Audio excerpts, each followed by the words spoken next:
मोदी जी कहते हैं कि मुझे गंगा माँ ने बुलाया है, और दलित जाते हैं गंगा जी में नहाकर आ जाते हैं, लेकिन वो कभी शुद्ध नहीं हो पाते, उनसे छुआछूत उसके बावजूद भी रहती है दलितों से। अगर इनके हिसाब से गंगा में ताकत है तो अछूतों की जाति धोके दिखाएं, ठीक है। और ये दावा गंगा नहीं करती, ये पाखंडी करते हैं। तो मैं इन पाखंडियों से पूछती हूँ, इसमें गंगा को मैं मानती हूँ कि गंगा एक पानी है और पानी जीवन के लिए बहुत ज़रूरी है। लेकिन एक बात बताएं, अगर इस गंगा में तुमने ताकत बताई है, शक्ति बताई है, इसको तुम मैया बताते हो, पूजनीय बताते हो, तो आज तक दलित इतनी सदियों से इसके अंदर नहा रहे हैं, वो अछूत के अछूत ही क्यों रहे? एक एंकर ने तो हद ही करके रख दी, उसने तो अभी टीवी चैनल पे यहाँ तक कह दिया कि अगर राम मंदिर जाओगे तो आपको अस्पताल जाने की जरूरत नहीं पड़ेगी। वही टीवी एंकर जब कोविड हो रहा है तो अपने बाप की, दादा की, माँ की, बुआ की, फूफा की, सबकी दवाई लेने के लिए अस्पताल भागता है। तो खुद तो तुम अस्पतालों में अच्छे से अच्छे ट्रीटमेंट कराते हो, अगर तुम्हें देश के, कंट्री के अच्छे हॉस्पिटल अगर इलाज के लिए उत्तम नहीं लगते तो तुम विदेश भाग जाते हो। लेकिन देश की गरीब जनता को तुम ये बताते हो कि तुम मंदिर जाओ, तुम गंगा नहाओ, तुम्हारी बीमारियां दूर हो जाएंगी। अब मुझे ये समझ नहीं आ रहा कि अब पुलिस कार्रवाई कर रही है तो ये इनडायरेक्टली जो हत्या है, इस बच्चे की हत्यारी केवल उस बच्चे की मौसी नहीं है, ना उसके माता पिता हैं, इस बच्चे का हथियारी ये गोदी मीडिया भी है। क्योंकि इन्हीं लोगों ने जो धर्म का ढोंग और आस्था के नाम पर जो अंधविश्वास का प्रचार प्रसार किया है, इसी प्रचार प्रसार का शिकार ये ऐसे गरीब इनोसेंट लोग होते हैं जिसमें अपने बच्चे की जान अपने ही हाथों से ले लेते हैं। पानी को, पत्थर को और पेड़ों को भी अगर किसी ने गलत तरीके से इस्तेमाल किया तो इस देश का वो मनुष्य सिस्टम है जिसने किसी को भी नहीं बख्शा। यहाँ पशुओं में भगवान बता दिया, कुत्ते बिल्ली में भैरव बता दिया, यहाँ गाय को माँ बता दिया, भैंस को मौसी बता दिया, गंगा को मैया बता दिया, लेकिन कदर किसी की नहीं है। यहाँ पर देखभाल किसी की नहीं है, सफाई किसी की नहीं है, सबको गलत तरीके से इस्तेमाल कर लिया पैसा कमाने के लिए। गंगा जब तक उनके लिए पवित्र है, जब तक वो वहाँ पर तखत बिछाकर आपसे दान दक्षिणा मांगते हैं, वहीं पर बैठे हुए पुजारी को आप पैसा मत दो तो देखो वो कैसे कहेगा, वहीं पर तुम्हें श्राप देने की धमकी देगा, जबकि उसमें इस तरह की कोई इंटेंशन नहीं है कि वो आपका भला कर सके। वो अपना भला करने बैठता कि कुछ पैसे उसे मिल जाए सुबह से शाम तक और उसके घर की रोजी रोटी चल जाए। एक गंगा की तो पूजा भी होती है। अब तुम किसी की भी पूजा करते रहो, क्या फर्क पड़ता है? आप पत्थरों की भी दुनिया भर की सालों से पूजा चलती आ रही है, क्या फर्क पड़ रहा है पत्थरों से? एक पत्थर के बाद 10 रख लो, 100 रख लो, कितने भी पत्थरों पे आप पत्थर पे चाहे माथा पटक दो, पूजा करने के बजाय आप वो गंगा की पूजा कर लो या डूब के मरो, गंगा पे क्या फर्क पड़ता है भाई? कहते हैं पाप धो जाते हैं गंगा में नहाने से। लाखों लोगों की डुबकी लगती है हर साल, जो कार्तिक के महीने में या पूर्णिमा पर भी। लाखों लोग पाप कर रहे हैं, इसका मतलब इस देश के अंदर अगर गंगा में नहाने से पाप खत्म हो जाते हैं तो देश में कानून व्यवस्था की जरूरत ही नहीं भाई, कचहरियों की जरूरत ही नहीं है। क्यों जाते हो थाने? जाओ, जाके पाप धुल दो। अगर तुम्हारे ऊपर किसी ने रेप का एक्ट कर दिया तो तुम लेके जाओ, वो जाएगा तो कह देगा जी मैं गंगा नहा लूंगा, मैं नहीं जाता थाने, मैं नहीं जाता जेल, मैं नहीं जाता तुम्हारे कोर्ट कचहरी। तो अगर नहाने से पाप धुल जाते तो इस देश के अंदर फिर कोर्ट कचहरी की जरूरत नहीं पड़ती, इसमें न्याय व्यवस्था की जरूरत नहीं पड़ती। यही तो बात है धर्म में और संविधान में, यही तो विपरीत चीजें हैं। धर्म कहता है कि पाप करो और जाकर के गंगा नहा लो, धुल जाएंगे, लेकिन संविधान कहता पाप बिल्कुल मत करो, अगर करोगे तो इसकी सजा मिलेगी। तो धर्म कहता सजा नहीं मिलेगी, तुमने पाप करे धोके आ जाओ, बात खत्म, फिर अगले पाप कर लो। तुम हर साल करते हो, धोके आ जाओ तो फिर कर लेते हो। तो ऐसा सिस्टम ही क्यों है? मैं तो ऐसे धर्म को ही, ऐसी व्यवस्था को ही गलत मानती हूँ जिसमें पाप करने की इजाजत हो। पाप करते ही क्यों है? हमने तो कोई पाप नहीं किया, हमें तो जरूरत नहीं पड़ती गंगा नहाने की। हाँ, गर्मी लगती है, नहाने की ओकेजनली हो तो आप नहा के आओ ना, लेकिन पाप धोने की इंटेंशन से जा रहे हो, इसका मतलब है कि आप पापी हैं, आप पाप करके गए। लेकिन कुछ लोगों ने ऐसी कहावतें बना दी हैं कि पाप करो और गंगा नहाओ, इसका मतलब इसमें कहीं सच्चाई दिखती है आपको? पाप अगर आपको करने हैं तो आप गंगा नहाने के भरोसे ना रहें, क्योंकि कानून की कार्रवाई होगी तो आपको जेल जाना पड़ेगा। इस गलतफहमी में ना रहें भैया कि पाप हम अभी चोरी कर लेंगे, डकैती कर लेंगे, भैंस चुरा लेंगे, खेत की छीना झपटी कर लेंगे, किसी का बहन बेटी का छेड़ देंगे तो हम गा कर गंगा नहाएंगे। इनके भरोसे में मत रहिए भाई, पुलिस उठा के ले जाएगी और जब पटा बजाती है ना तो गिनती के मारती है। निर्देश जी, एक बहुत दर्दनाक घटना हुई है, गंगा जी में एक बच्चे को डुबा दिया गया, कहने लगे कि ये कैंसर है इस बच्चे को, ठीक हो जाएगा गंगा में नहाने के बाद में, लेकिन उसकी मौत हो गई। तो पाखंड है पूरा गंगा के नाम पर, इसको किस तरह देखती हैं आप? देखिए, इस देश में जो ये इस तरह की घटनाएं आती हैं बड़ा दुखद होता है। एक मासूम बच्चा अंधविश्वास की भेंट चढ़ गया। बच्चे की मौसी 7 मिनट तक बच्चे को पानी के अंदर रखती है, क्योंकि उसको किसी बाबा ने, उसने किसी टीवी पे सुना, किसी बाबा से सुना कि कैंसर का बीमारी जो है 7 मिनट पानी में रखने से जो है ख़त्म हो जाती है।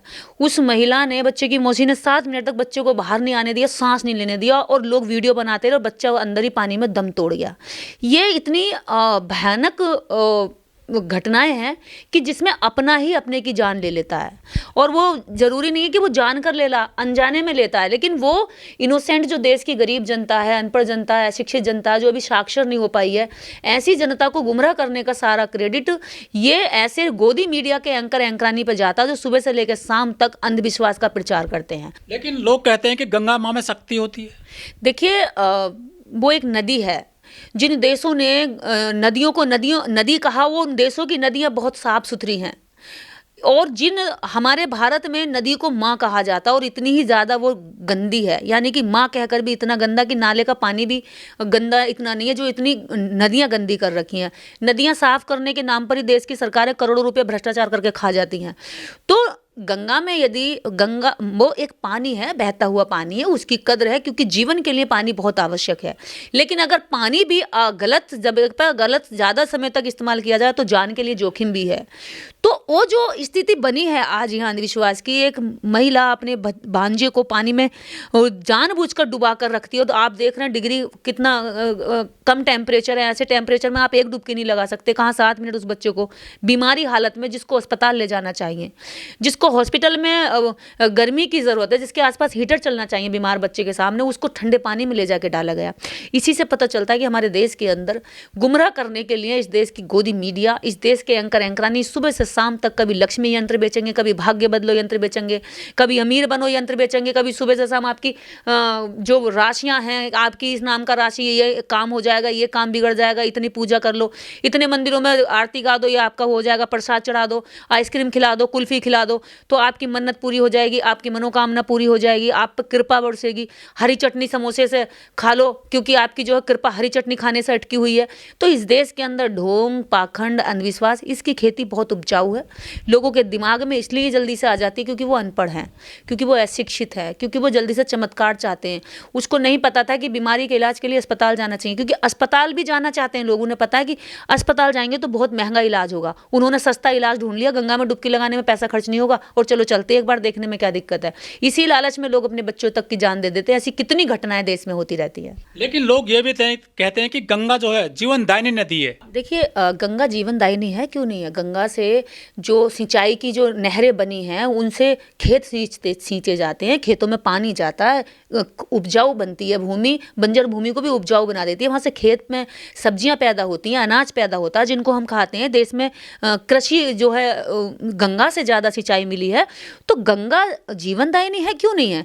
लेकिन गंगा का भी अगर गलत इस्तेमाल करेंगे सत्ता में बैठे हुए लोग, धर्म के ठेकेदार, गंगा तो खुद ही नहीं पता होगा कि मेरे नाम पे कितना बड़ा ढोंग चल रहा। गंगा को जो है देवी बता दिया गया, मैया बता दिया गया। वो तो पानी है ना बहता हुआ, उस पानी का जरूरत है, जीवनदायिनी है भाई। इसमें कौन कह रहा, इसको नकारा नहीं जा सकता। हम पानी नहीं पिएंगे तो मर जाएंगे। तो पानी जरूरी है। लेकिन आस्था है गंगा को लेकर लोगों में। आस्था से कभी कानून नहीं चलता। कानून गवाहों पे चलता है, सबूत पे चलता है, एक्ट पे चलता है। और इस देश के अंदर हर अपराध की, हर पाप की सज़ा कानून में निहित है, और उसके लिए आईपीसी में धाराएं बनी हुई हैं। तो जो लोग आपको गुमराह करते हैं कि पाप करो गंगा नहाओ, वो आपको जरूर पाप करने के लिए मोटिवेट कर रहे हैं, और जा कर के जेल में आपके जीवन को बर्बाद करने के लिए आपको उकसा रहे हैं। कैंसर के अस्पताल नहीं बने हमारे देश में इतनी संख्या में, जितना ये रोग फैल रहा है। कौन लोग जिसने कह दिया कि गंगा में नहाइए और ये फिर बीमारी दूर हो जाएगी। जैसे चर्म रोग होते हैं बहुत सारे, वो भी जो खत्म हो जाते हैं, ऐसा कहा जाता है। आपको पता है चर्म रोग के लिए मेरे गांव में, मैं गांव से हूँ, मेरे गांव में एक कहावत थी कि एक जो है जांत लगती है, जांत एक डैर है, पानी है, और उसमें जो सुअर लौटते हैं, और उसी में जिसके अंदर चर्म रोग हुआ उसको भी उसी सुअर वाले साथ में लौट के आना पड़ेगा, क्योंकि आप, और वो भी सुबह 4 बजे जांत लगती है। तो जात, तो हमारे गांव में कई छोटी जातियां हैं, तो वो जांत देने जाती थी, कहते थे हम जांत, बूढ़े बाबू की जांत भी लगती थी। और चर्म रोग के लिए उस सुअर वाले पानी में लौटना पड़ता था, और जाकर के उन्हें बता दिया गया कि तुम लौटो। उनकी चर्म रोग घटता नहीं था, बढ़ जाता था, क्योंकि गंदगी में जब गंदगी आएगी तो इन्फेक्शन बढ़ेगा। तो कहते थे कि तूने ईमानदारी से नहीं लगाई जात। और जात देने जाते हैं, हर साल उनकी जात वही रह जाती है। जात को देने गए थे, जिस चमार जाति को लेके गए थे वही चमार जाति में वापस लौट आते हैं। तो ना तो जात देने से जात गई, ना सुअर के पानी में लौटने से ना तुम्हारा चरम रोग गया, और ना गंगा नहाने में तुम्हारे पाप गए। तो फिर तुम्हारे अभी तक दिमाग में नहीं आई है? इतने साल तक खोपड़ी में पत्थर मारो, जानवर भी समझ जाता है कि ये जो बिल्ली और चूहा, क्या कहते हैं, बिल्ली भी समझ जाती है कि चूहा पत्थर का मैं ऐसा खाऊंगी तो मेरे दांत खराब हो जाएंगे। तुम्हारे दांत अभी तक खट्टे नहीं हुए अंधविश्वास को देख करके?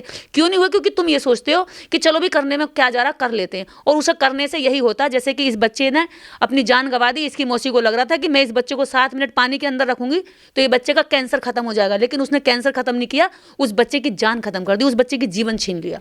लेकिन ये बच्चा दिल्ली का था, देश की राजधानी है, भारत की राजधानी है, यहाँ पढ़े लिखे लोग हैं, यहाँ तो इतना पाखंड नहीं होना चाहिए कि वो बच्चे को नदी में डुबाकर जो है कैंसर की बीमारी दूर कर रहे थे। आपको नहीं पता देश के सबसे बड़े पाखंडी दिल्ली में मिलते हैं? देश का सारा मीडिया कहाँ है? स्ट्रीम मीडिया कहाँ रहता है? कहाँ रहता है भाई स्ट्रीम मीडिया? दिल्ली में रहता है ना।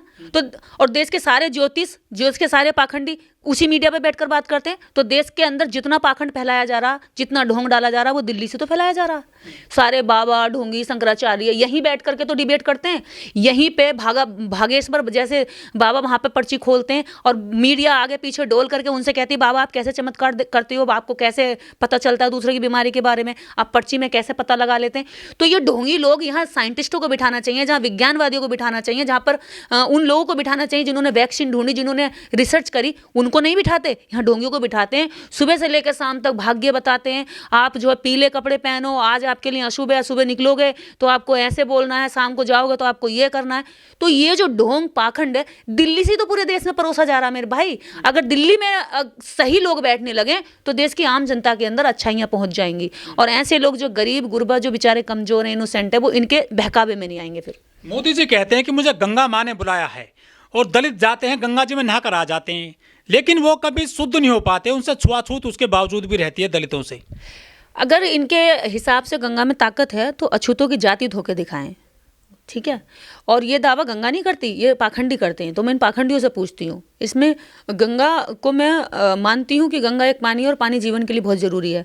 लेकिन एक बात बताएं, अगर इस गंगा में तुमने ताकत बताई है, शक्ति बताई है, इसको तुम मैया बताते हो, पूजनीय बताते हो, तो आज तक दलित इतनी सदियों से इसके अंदर नहा रहे हैं। वो अछूत के अछूत ही क्यों रहे? वो पंडित क्यों नहीं बन के आते वहाँ से? वो ब्राह्मण क्यों नहीं बन के आते यहाँ से? इस गंगा में नहाने वाला वो जीव जंतु पक्षी कहते हैं कि इसमें नहाने से जो उत्तम हो जाते हैं, वो पंडित क्यों नहीं बन जाते? इस देश के अंदर इतने जो ये कुकृत्य पापी जाते हैं, तो गंगा मैया उनको डुबा के अपने साथ क्यों नहीं ले जाती है? क्यों नहीं ले जाती? सारे पापी उसमें नहाकर दोबारा फिर से पाप करने क्यों चले जाते हैं? उनके मन में जरा सा ही परिवर्तन क्यों नहीं होता है? अगर कहीं शक्ति होती है, परिवर्तन होता है, तो उसमें दिखाई भी तो देता। इतने सालों से तो गंगा नहा रहे, कोई तो आज तक परिवर्तन नहीं हुआ। गंगा नहाने के बाद में फिर आदमी भाई मन कहते हैं, मलमल धोए शरीर को, धोए ना मन का मैल, और पूजा करे सबकी और रहे बैल के बैल। तो ये जब मन ही नहीं बदला तो बाहर की परिवर्तन से क्या फर्क पड़ता है? आपको मन बदलने की जरूरत है, और मन बदलने के लिए आपको विचार चाहिए, ना कि कहीं दिखावा करने की जरूरत है।